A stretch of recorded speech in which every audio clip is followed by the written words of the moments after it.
Hello, Claire Baker here from thislifeblood.com. To celebrate the exciting release of my latest ebook, the She Is Radiant Toolkit and She Is Radiant Q&A workshop, I'm spending this week chatting with 5 of my favourite radiant ladies and experts in their field. This is all about supporting, inspiring and sharing the love. Welcome to the She Is Radiant Soul Sessions. Today we are chatting to Dr. Nat Kringoudis from natkringoudis.com.au about gut health.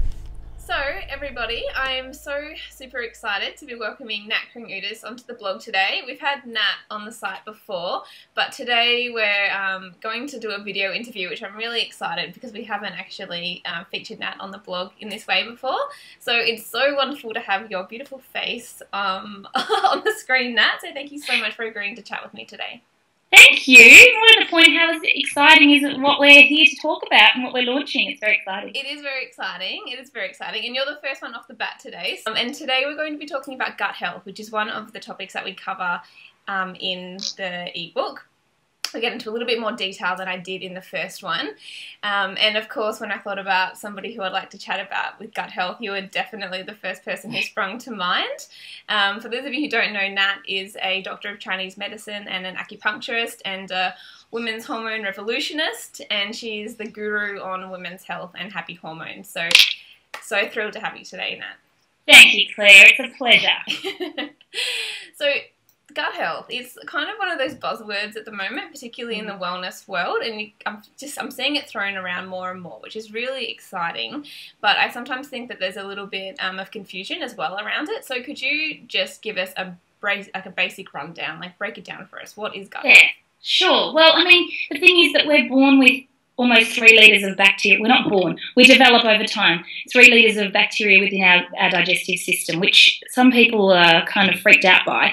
But the thing we need to know is that it's supposed to be there. And we know that things like antibiotics, the pills, stress, sugars, these sorts of things really damage the gut lining and the gut bacteria.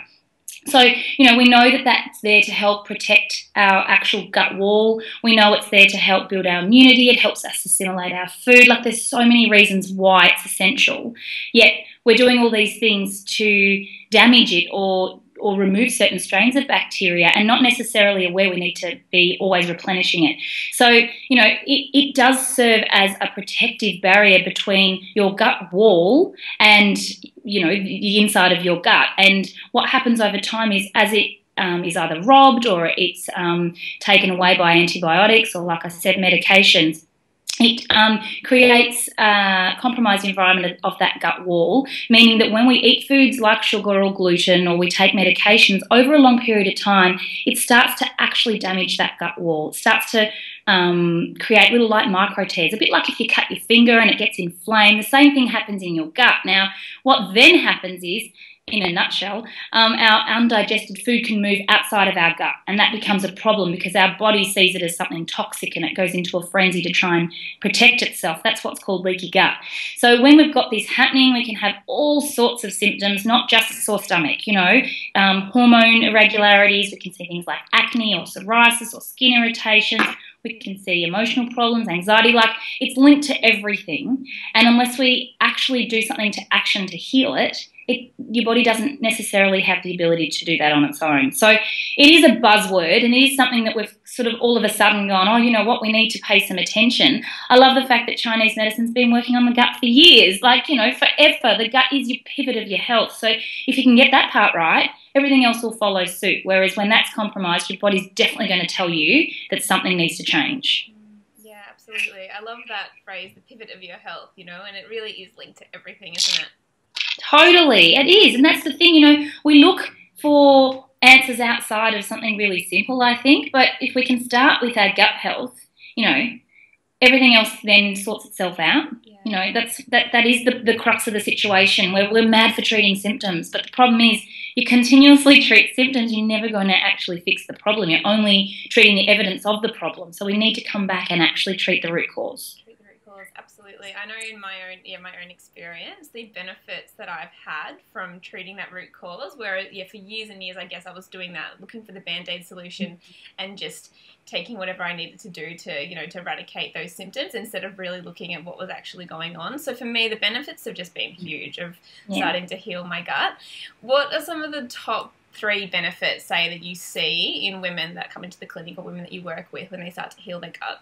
Yeah, I think the first is, better hormone balance. We're moving towards, that's what we see in the clinic most of all, is hormone irregularities. So, when your gut lining is being nurtured, when you're restoring that, all of a sudden your body can better absorb nutrients and assimilate the food that you're eating because it has the means to do so. Now, the problem is, if it can't do that, you might be eating the most amazing diet, but if you can't actually absorb and assimilate the nutrients, your body can't go on to make or utilize that, and one of the things it does is make hormones with that. So that's the first thing that I notice is better hormone balance. Now, because of that, the emotions are better because, our hormones are pretty much just guides for everything that happens or messengers for everything that happens in our body. So all of a sudden, women before were saying, I felt like an emotional wreck, I was crazy, I was cranky, I felt like I had PMS all the time. All of a sudden they're like, I feel lighter, I feel brighter, they feel more themselves. And the other key thing I think to helping us feel good is that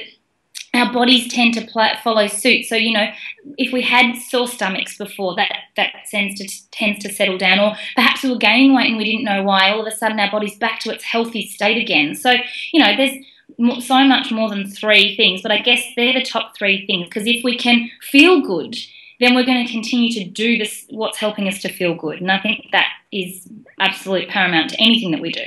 Yeah, absolutely. Which is why I included this topic in the book, because it really is about feeling radiant from the inside out. And when we do feel our best self and we're shining our light, we can shine our light in the world in whichever way we choose to do that. Yeah.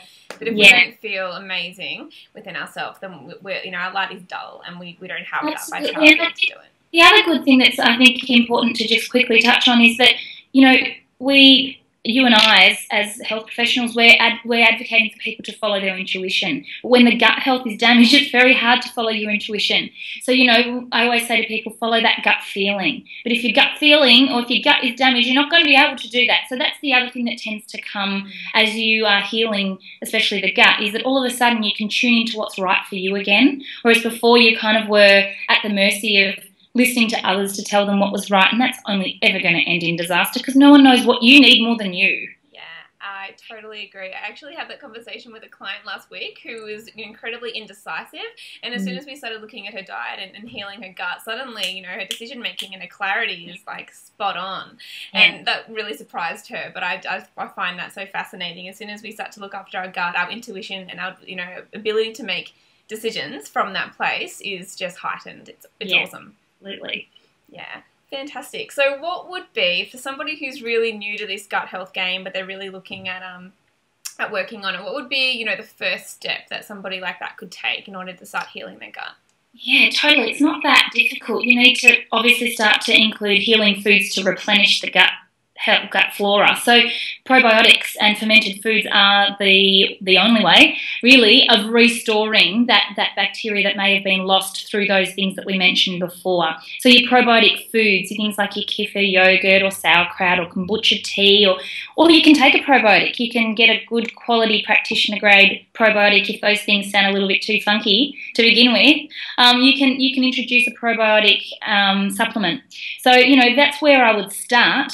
But at the same time, you then need to start to make those other changes that aren't going to be counterproductive to you taking the probiotics. So I always say to people, when we're healing, we need to be quite aware of what is going to be our downfall. So things like sugar, like we said before, those sorts of things, and gluten really do impair the gut health. So it might mean that, ordinarily we live by the 80-20 rule, say.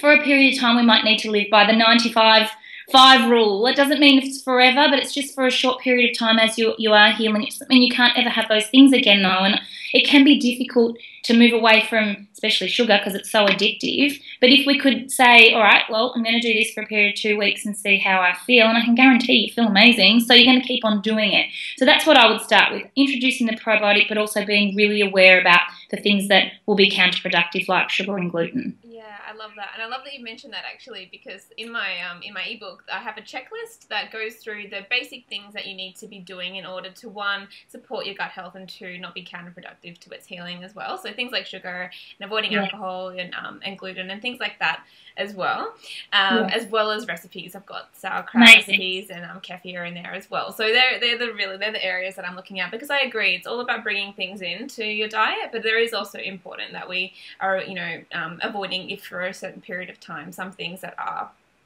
destructive, I guess, to that gut lining too. Amazing. Fantastic. Wonderful.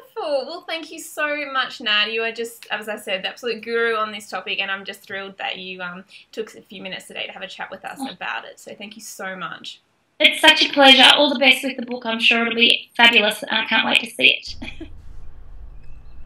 Thanks for watching. See you tomorrow for more She is Radiant Soul Sessions goodness.